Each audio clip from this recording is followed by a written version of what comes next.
भगवान, हमरा नसीब में अर्थी को नहीं लिखल, कौना कलम से हमार किस्मत लिखले वाला प्रभु। हाँ चाचा, ला ला निरहुआ से बात करा। इला जल्दी बात कराओ। अरे जल्दी फोन। बाबूजी के फोन, ला ला बात करा। हेलो अरे ला। हेलो हेलो, अरे नालायक, तय इतना बड़का वीआईपी हो गइल बाड़े कि तोरा से बतियावे के खातिर हमरा के दूसरा के फोन करे के पड़ता। बाबूजी जौन बाप माई तोरा के अपना जी जान लगा के पोसल, ओकरा के तब बिना बतावले बियाह कर ले दिए ने तोरा के अपने बड़ भाई के इज्जत के तनिको ख्याल नहीं। भैया तोरा के ई काम करे से पहले एको बार हमली के बारे में ना सोचला। तोरा ई करे से गांव में कितना बेइज्जती होला। अब हमार बियाह कैसे होई?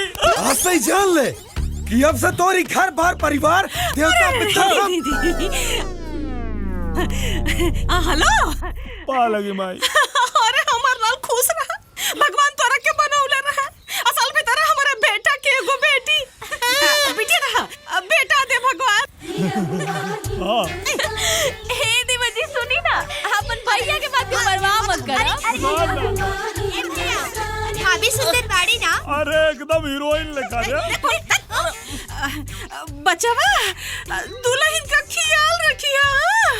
सुना, परवाह मत करिए कौनो बात का, तारा बाबूजी के जल्दी बम्बई भेजा तानी।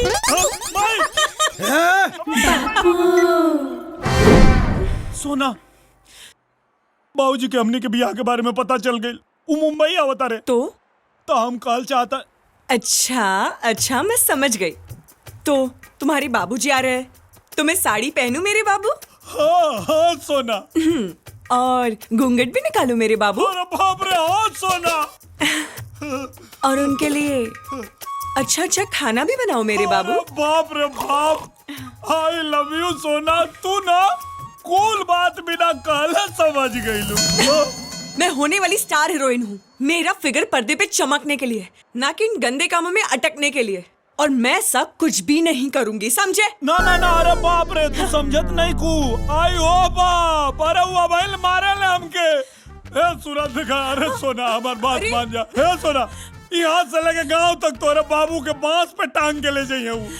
सोना हमार बात मान जा, 2-3 दिन के छोड़ो मेरे पैर। हम ना छोड़ब, हम छोड़बे ना करे। मैंने कहा मेरे पैर छोड़ो। कोनो ऑप्शन ना तो के करे के पड़ी। अरे वो पहलवान आदमी हमें एको हाथ मरिए तो हम मर जाइए। ये बम्बई है, यहाँ पैसा फेंको और तमाशा देखो। ना बेबी ना बच्चा, ना बाप बड़ा ना मैया, the whole thing is that कि भैया सबसे बड़ा रुपया। हे भगवान, अरे ये सोने से पहले हम मर काहे ना गईली है? तू अपने बाबू से पैसा ले। अरे बाबा, मैं नहीं, जो तुम्हारे बाबूजी की बहू बनने का नाटक करेगी वो पैसा लेगी। अच्छा, ऐसन क्यों बा का? हाँ, ऐसे नहीं बा के चंपा।